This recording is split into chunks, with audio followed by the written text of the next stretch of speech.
আশ্রয় আর দখলের পার্থক্য সবাই বোঝে না।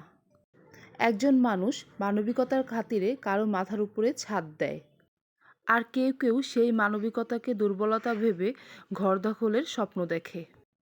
মনে রাখবেন একটা কথা, আশ্রয় দেওয়া কোনো পাপ না, কিন্তু সেই আশ্রয়ের বা দুর্বলতার সুযোগ নিয়ে অন্যের ঘর কাটতে চাওয়া কিন্তু মহাপাপ।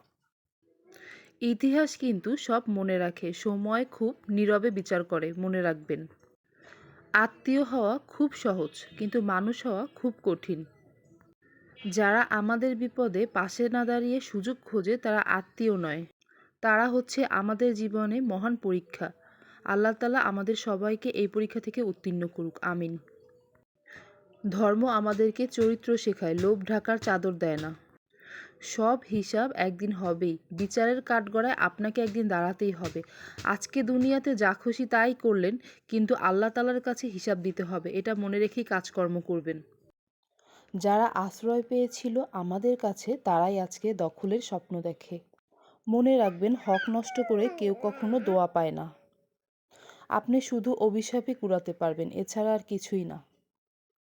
আচ্ছা, এখন এত কথা বাদ দিয়ে একটা কথা বলি, আপনারা কি তেহারি রেসিপি চান? তাহলে অবশ্যই কমেন্ট করে জানান।